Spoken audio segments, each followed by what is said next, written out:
Hello, Lighthouse friends.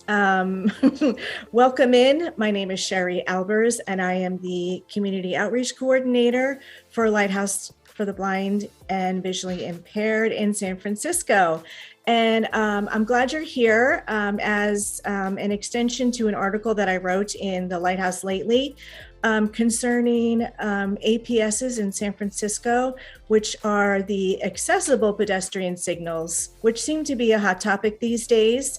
And for our purposes today, I have brought in an expert on the APS signals in San Francisco. With me, I have Bryant Wu, who is representing the APS team at SFMTA. And he is going to tell us a little bit about himself, Bryant, I hope, and how you got started with SFMTA and what your role is on the APS team. Thank you for having me, Sheri. My name is Bryant Wu, and I am a senior traffic engineer at the San Francisco Municipal Transportation Agency. I got started in traffic engineering mostly because of my father. He himself was a traffic engineer for the city and county, starting in the early 1970s. And so I guess I carried on the family legacy and started with the city myself in the early 90s and have stayed with the city ever since. So I have roughly 30 years of experience. And what I do is I lead a team of engineers who work on the construction of new traffic signals, upgrading older traffic signals. And part of that responsibility includes installing accessible pedestrian signals as we do our upgrades, as we do new construction.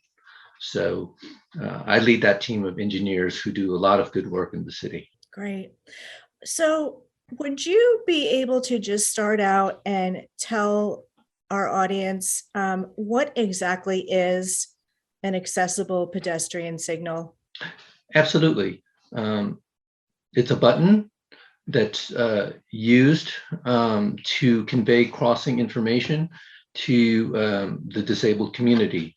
So this button includes audible messages, a series of clicks, or a spoken message in English, as well as vibrations to indicate what the indication is for the pedestrian signal. And it follows a particular color, usually bright yellow, to stand out, as well as a particular shape with an arrow that you can feel out, as well as a braille message. So we try to create as much of an equitable transportation network as we can and serve the largest disabled community that we can. Right. So I'm getting a few different messages here. So we've got the braille for, people who can't read what the sign says when you come up to it. And we've got the vibrations for the deaf community who can't hear when the signal goes off, correct? And of course, deaf blind, that incorporates that community, and also the blind community for having it be audible. Now, what I heard also was you said there's an audible signal, and what I remember reading on your website, or actually in what you just said right now, it could be different audible signals. So does that mean it could be words or it could be a sound? And what makes the distinction to install one over the other? Sure, that's a very common question that we get. Yeah. And what we always strive for in this city, and I think what we should be doing nationally, is a more uniform practice. So that obviously we can expect to see the same thing anywhere you go.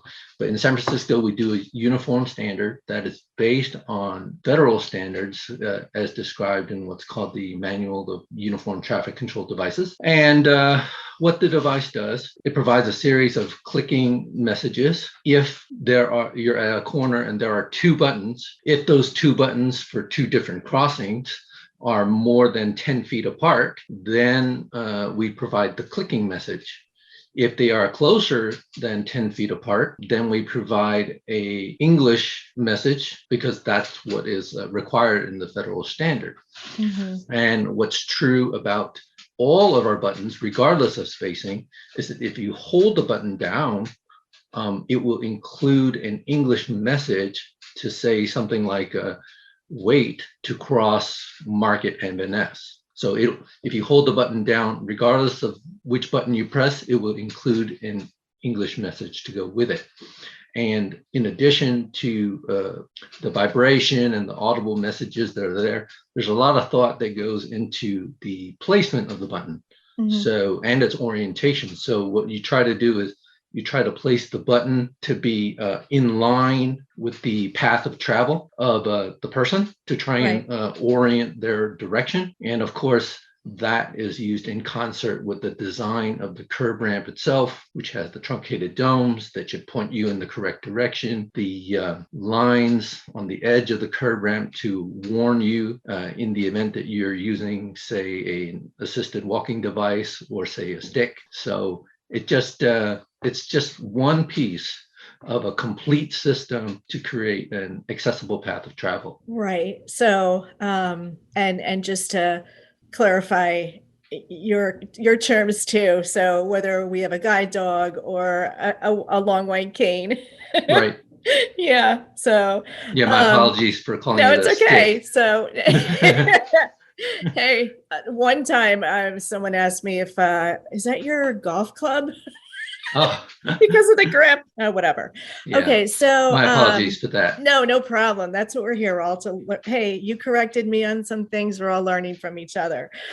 Okay, so now my question also is that when I'm coming up to an intersection and the traffic is already, the flow is already in my favor, so to speak, I have the right of way. How do I know? Is there any indication of me knowing whether the light is getting ready to change? Like, I understand that there's at some crossings, there's a countdown, and I have no way of knowing whether it's safe for me to start going, or should I just, wait until the next, cycle of traffic? We always recommend that folks wait until the next cycle to go.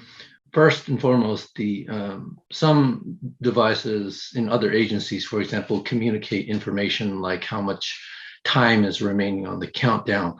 Those type of messages are actually non-compliant with the federal standards, so we don't use them. Didn't know that. Yeah, and that's that's a key example of the lack of uniformity, say, from one agency to another. So we try to do things absolutely by the book. Okay.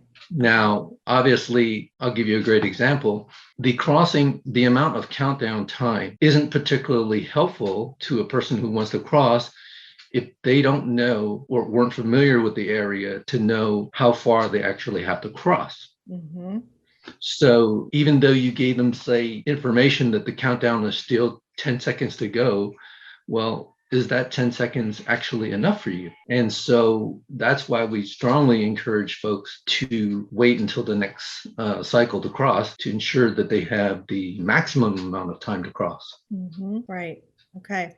And I like that answer a lot, because what it tells me is that as a blind person, you representing SFMTA are not telling me to 100% rely on, the signals in general to tell me that it's okay to cross, and to use my common sense, my blind skills, my training, to decide whether or not, knowing myself, and what my experience is to cross the street. And what I'm getting at is that when I received my orientation and mobility training, and this is way back before APSs were ever even, a thought.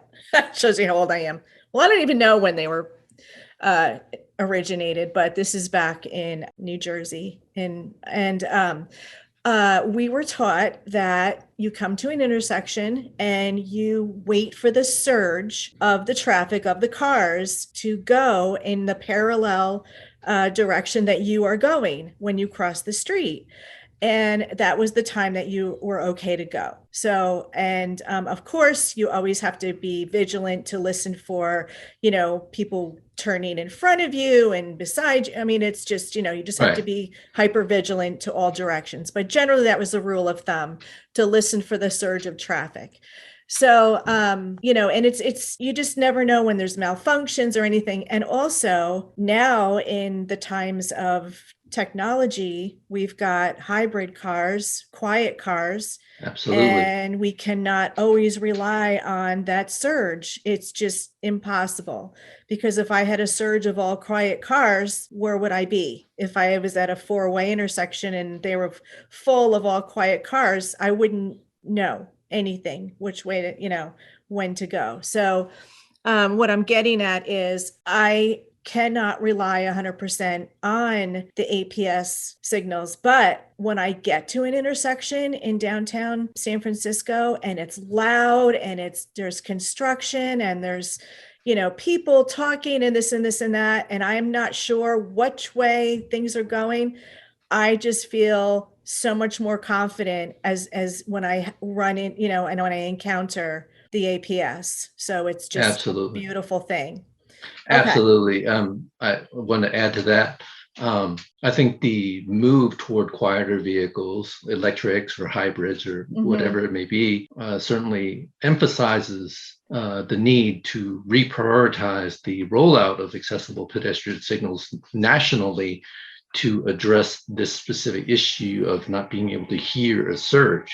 Right. I would also add that our accessible pedestrian signals listen to ambient noise levels, Mm, and they also adjust their volume within limits so that during louder times, say in downtown and during the day, it will be louder than, say, on a weekend or in the middle of the night. So we try to account for that as much as we can as well. okay. Oh, that's fantastic. I also believe that you can adjust the volume manually also. Is that true? Yes, it has to be programmed in, and after we program it, the hardware actually listens for ambient noise and adjusts as well. Okay. All right, good. All right. So getting on to the big picture uh, concerning accessible pedestrian signals in the city, what percentage would you say, or do you know, of intersections where there is a traffic light? What percentage of those intersections have APSs right now? So we have 1,284 signalized intersections in San Francisco, Uh-huh. and I'm proud to say our website is about 3 months out of date. But I'm proud to say that of those 1,284, 421 intersections in the city have accessible pedestrian signals. So that's 33%. And that 33%. number is good as of March 31st, 2022. Okay. On our website, the actual list of intersections was updated as of December 2021. So that number was 404. Uh-huh. And so we've had 17 intersections added since then. Oh, nice. So in 3 months, you've had 17 added. Okay. So Yes. this percentage, 33%, how do you know how this compares nationwide to other major cities in the US? We're the leader. We Proud to are. say we are. We are. Fantastic. And that's certainly no less an effort from the various advocates, as well as the support that the SFMTA has received, and Yes. certainly the efforts from LightHouse for the Blind as well. Okay, fantastic. Thank you for that. And Well, also, you're our partners, and we've been working with you on this for over 12 years. Yes, we have been, and with other projects too, for intersection safety projects and streets and safe streets and all kinds of things. And we absolutely love that partnership. And I want the community to know, because there has been widespread publication about this lawsuit in New York City, where New York lost this suit because they did not provide adequate amount of APSs in New York City. And I believe Chicago is now in the midst of this also.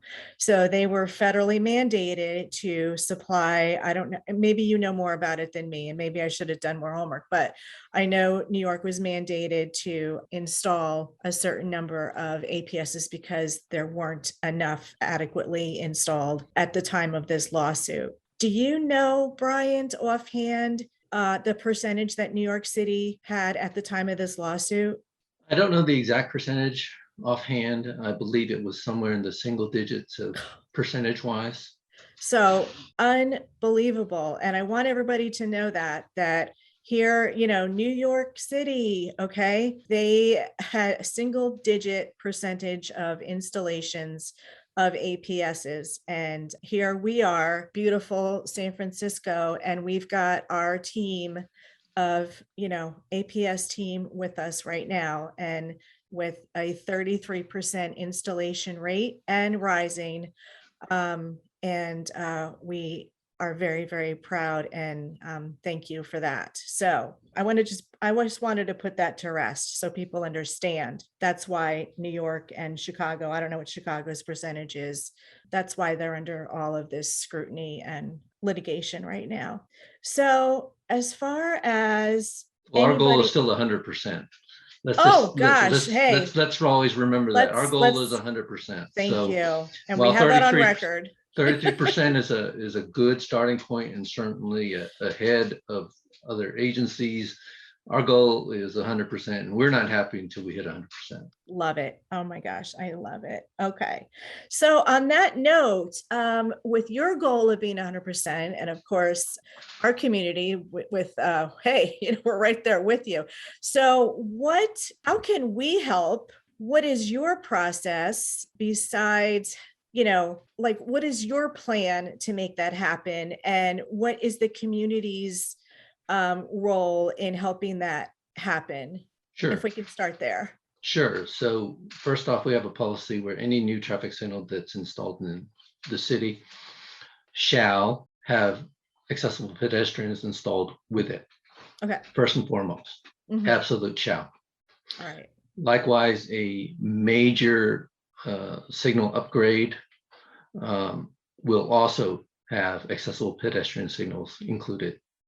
A good example would be the just recently opened Van Ness BRT project. Up and down the entire 2-mile corridor, we have all of the intersections along Van Ness Avenue there equipped now with accessible pedestrian signals. It wasn't that long ago, maybe 5 to 7 years ago, that there weren't any pedestrian signals, let alone accessible pedestrian signals to cross the Van Ness. So it's hard to believe on a major corridor like that, but that is the case. And so that's another example of a major capital project doing its part to create a more equitable transportation network. Coupled with those programs to retrofit or install new signals, we have some dedicated funding to roll out accessible pedestrian signals citywide. So each year we try to roll out as much as we can based on what funding that we have. And we have a scoring metric to prioritize intersections and to prioritize requests made by the public to add accessible pedestrian signals. And that type of scoring metric and the methods that we use in an effort to be as transparent as possible, that was a collaborative effort that we worked on over 12 years ago with LightHouse for the blind. And we published that policy on our website. And the other part of your question about what can the community do to help champion this certainly good cause is to advocate on our behalf and to let others know how important this good work actually is and how underserved the community has historically been, and how we can, again, move toward a more equitable and accessible transportation network for all roadway users. And that includes not just, people think of roadway users as, car drivers. That's not the case. We have public transportation, we have paratransit, we have sidewalks and a bunch of infrastructure to serve everybody. So I think continued advocacy is a critical thing that we need. And with it, hopefully comes the commensurate funding to support these type of projects. Right. Okay. I would love it if when an advocacy need or opportunity arises, if you would send me a heads up if there's something that we can do to help out in any way. Absolutely. Okay. And to these funding agencies' credit, over the years, I have about 3 decades of experience now doing the job. I have seen over the years a greater emphasis and acknowledgement to underserved communities. And when grants are put together for funding opportunities, we certainly apply for them. And what I've seen over the years is a change in scoring metrics that they use to award these grants. And you get higher points essentially for things like improving accessibility, things like serving underserved communities. So to these funding agencies' credit, they're listening. Okay, that's good. That's nice to know. So I want to go through now the process, because besides, the plan that you guys have for installing the new signals, as like you say, you upgrade intersections and all that, make repairs and things. How does one go about requesting an APS, say, in their neighborhood where there is none existing now? So what I can do is I can share my screen and actually go through the process of all of the information that's available on the website.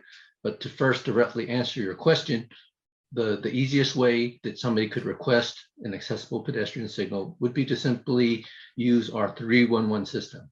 So that would be simply calling 311 or using the 311 app, and the operator who receives that request will directly forward that request to my team of engineers, and my team will investigate the request and respond back to the requester within 90 days of our analysis to see, hopefully already, it's possible that the location has already been slated to have accessible pedestrian signals installed, because we routinely upgrade our signal system. So it's possible that the requested location already has something in the works, which is really, really good news. Or if it hasn't been slated for work yet, the request gets scored and prioritized based on that score. So that's a quick summary of the process, and I'm going to show you on the screen where you can find all of this information. How's that? Okay, great. And if you could just start in the beginning at the, what is the main website that we first go to, and then the process of getting to the APS page, if you could do that for me. Sure. Perfect. So let me first share my screen. And please be as descriptive as possible. Absolutely. Terrific. All right. So I'm sharing my screen and I'm opening a web browser. And I generally like to use just a simple Google search. So you could type in something like San Francisco pedestrian signals, something generic like that. And guess what? We are the first link that shows up. Okay. And it's sfmta.com, and it includes accessible pedestrian signals right first, front and center. Okay. If you don't want to do that, you can even type, I actually tried it out. something like San Francisco accessible signal, and we are still the first link that shows up. Okay. But the official way to do it is to just go to sfmta.com and the link shows up, the website shows up.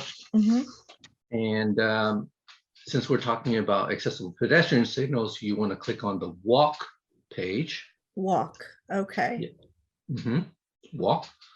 And then this talks about all of our programs to promote a safe walking environment. And right at the bottom is a link to accessible pedestrian signals, because obviously that promotes walking.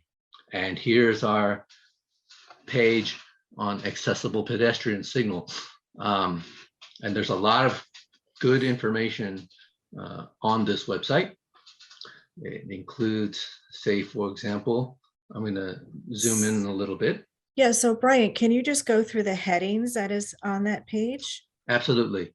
So after you click on walk and then accessible pedestrian signals, the heading on the page is our accessible pedestrian signal page. And includes a lot of good information, starting with our statistics citywide. Oh, okay. So it tells us that we have 404 signals equipped with APS. Obviously, that number has now risen to 421. So we haven't updated our page yet, but we will very, very soon. Right. And it tells that of all of the requests that we have received over the years, 87 have been completed. Can you repeat that? Sure, I will highlight that. So right here, it shows us that we've received numerous requests over the years, and 87 of them have been met. And what we do is we publish the list of intersections. So I'm going to click on that link. What is that link called? I'm sorry. Sorry, that link is called the APS Intersection List. Okay. Very good.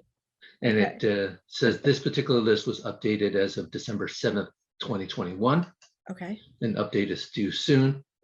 And it lists all 404 intersections with APS installed. Nice. And it lists them alphabetically. As I scroll toward the bottom of that list, it includes information about the list of intersections where APS has been requested that have not yet been done. Oh, so okay. Here we have the 87 intersections that have been requested that are not yet done. Now, keep in mind, our goal is to hit 100%. So just because somebody didn't request it doesn't mean we're not going to do it anyway. By default, if we do a new signal or a major signal upgrade, we do it requested or not. The reason why we have this this list of 87 is because if we have, say, for example, a standalone project to just install APS in the city, we need to know which locations need it the most, and we factor in a request as part of our scoring metric. Right, if it's been requested. Okay, got it. Okay. But the important message here is that whether it's requested or not, the city will eventually do it. But what matters here is if it's been requested, it might affect our scoring in terms of priority a little bit. Okay. All right. I'm assuming that's a PDF document. Yes, it is. Okay. And yeah. Okay. Thank you. Sure. And I can go over the other elements that are on this website. Yes, please. So, just briefly. Yeah. Absolutely. So it includes information about how to request APS at an intersection. Okay. And we ask specifically that you call it into the 311 system. Just like with any other complaint or issue that you may have with the city, we want you to use the 311 system so that all of that is cataloged. Okay, right. And tell me again what information they need. The only thing that they need when you call 311 is they want to know what it is that you're requesting. So you can literally tell the operator, oh, I want to see accessible pedestrian signals at this intersection or that intersection. And it's up to you if you want to, it's up to the constituent to determine whether or not they want to leave their name and phone number and email address. Naturally, we like to have it because we certainly want to get back to the constituent. We have a goal of doing that within 90 days to let the constituent know that A, their request has been received and that we have analyzed it, their request, and we let them know if work is already slated at their requested location, or we let them know how well that location that they've requested ranks in terms of low, medium, or high. Okay. So also, if they have submitted a request, how would someone go about checking that status within the 90 days if they haven't heard anything? Well, we're real good about that. I'm a real stickler on that. Okay. First off. Or then maybe after the 90 days, like it's Sure. been a year or something, and they don't know what's going on. Sure. Naturally, given the complexity in terms of all the things we need to do to make it actually happen, we can't necessarily proactively go back to each requester to let them know what the status is. Sure. But we always leave a contact name and individual to and their contact information that they can contact to get an update as to what the status is. Okay. So you welcome that? Absolutely. Okay. All right. So how long can someone expect after they've requested an APS to walk out their door and see, and have that APS being outside at that intersection? Sure. Because everybody's got expectations. I understand. And it can be as quick as yesterday, because we have seen requests made before where they didn't go back out there recently, and we had just recently completed a project to do that, just that very thing. Yeah. So it could be as quick as yesterday. And it could be, sadly, as long as several years, because it isn't just putting in the buttons and calling it a day. Right. We're not going to just phone in this kind of effort, because it's too important a project. And so it can take several years if there aren't compliant curb ramps, or if there are no curb ramps at all, if there isn't an accessible path of travel. Right. You can't just go in and put in the buttons and not finish the job. And so we try to coordinate that kind of work with other projects, whether it's a signal upgrade or a paving project or some other type of work where the ground is already being dug up, so that we don't waste our scarce public resources. And we just try to coordinate everything. So that's where the several years can actually happen. Okay. So that ties into how do you prioritize that, what goes into that point system, right. All those extra factors of right. What's involved at that intersection.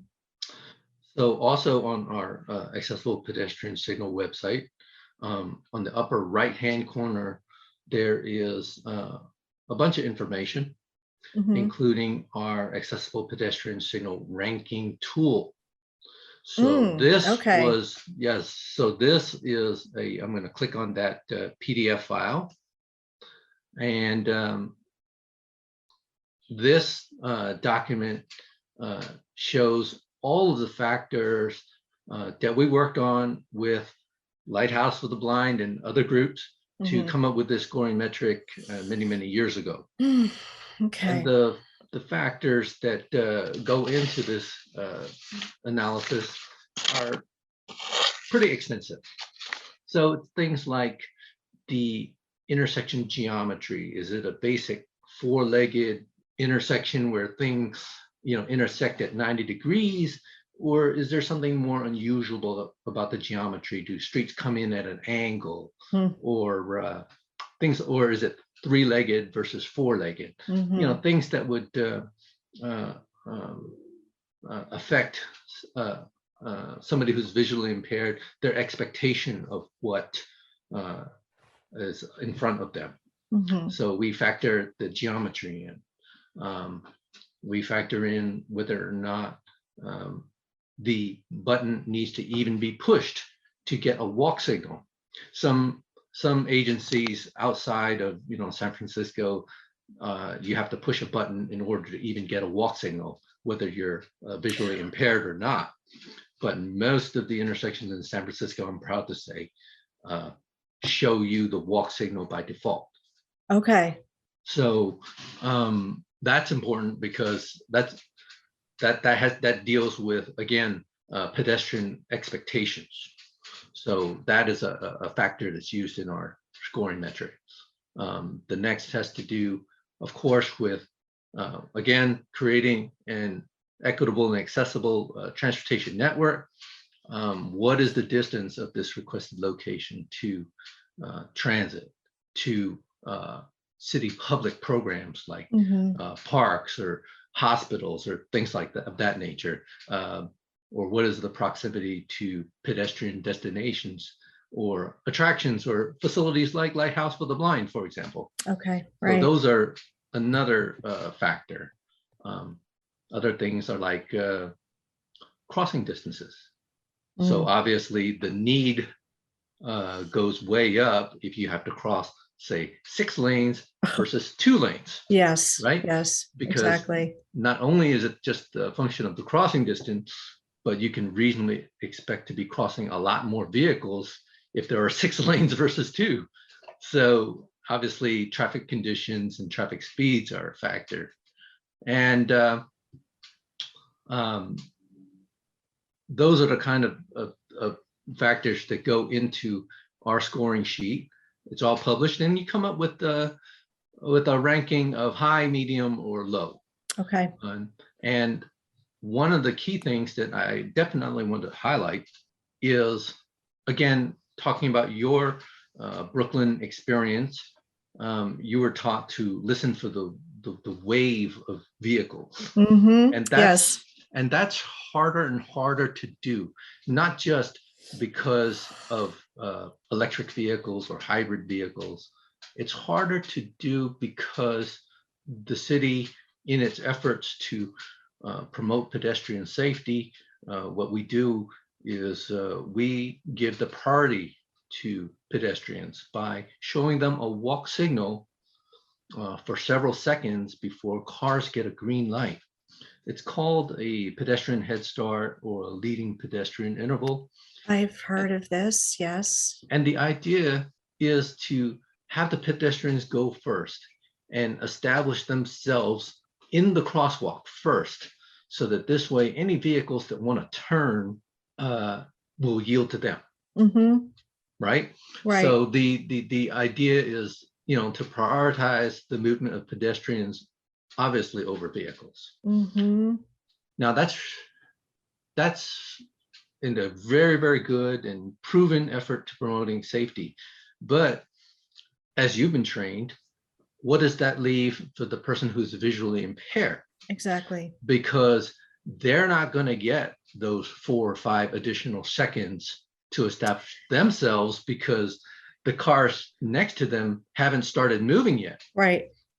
And so again, that emphasizes the need to have accessible pedestrian signals so that this way they can get the same 4 or 5 second advantage that everybody else gets. So I definitely want to highlight that, because this is one of the more subtle things that we try to take into account in San Francisco that not everybody necessarily does. And it is a very subtle thing. And I've experienced that with people around me going, crossing, and I'm like, wait, no, and and I'm not, right. Do I go? Should I stay or should I go? Kind of thing, right. And there are operations where all of the vehicles will be stopped, and all of the pedestrians in every direction can go all at the same time. Oh, yes, yes. And without an accessible pedestrian signal, how would you know? No, I wouldn't at all.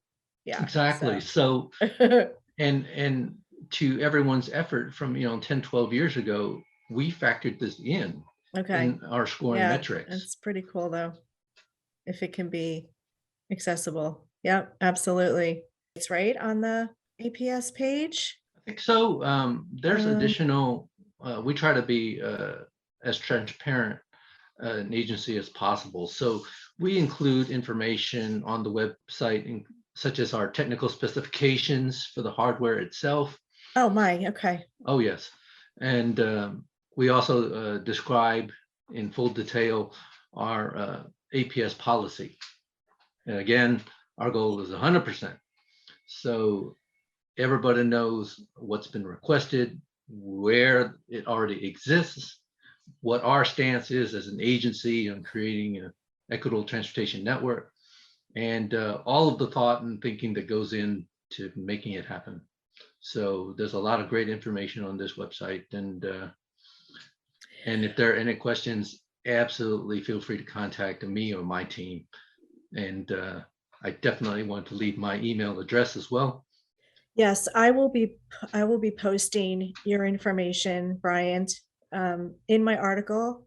And I do just want to say, also in spirit of transparency, that to the listeners, that SFMTA will now be communicating with Lighthouse for the Blind in San Francisco, starting in July, and then in January, and subsequently every 6 months after that, a report on the activity of the team, as far as what APSs have been installed, how many have been requested, how many have been worked on maintenance wise. Oh, that's another thing we didn't talk about, but it's here, that if you need to request maintenance on an APS, you can do that through 311 also, I believe. Yes. And this ongoing communication, which began in 2010. Yeah, so we're gonna pick up that communication now, and we're gonna start forward and have that every 6 months again. So that is very much appreciated. And I believe we covered a lot of information, and I'm very, very, very happy to have you here, Bryant. I don't think I have any more questions for you. Is there anything that you wanted to add to our conversation? Just that it's a pleasure to serve the citizens of San Francisco. Been doing it for 3 decades. Me and my team are especially proud of the work that we do. Yes. And certainly it doesn't come too often, but it feels real good when good work is acknowledged. So I want to thank you for the opportunity. Oh, thank you so much. You and your team, from Annette down, and Maddie and everyone else. And again, I am going to be posting your information in the article. And I have a feeling we're going to be meeting again really soon. But July is right around the corner. Yes, and thank you to everyone. You already know we have good news coming. Yeah, I do. And I want to thank everybody for listening. And if you have any questions for me or for Bryant, you can contact me at the Lighthouse, and I will leave my information also. So thanks everyone for attending All Things APS in San Francisco. And Bryant, again, thank you to you too. All right. Thank you for having me. Okay. Take care.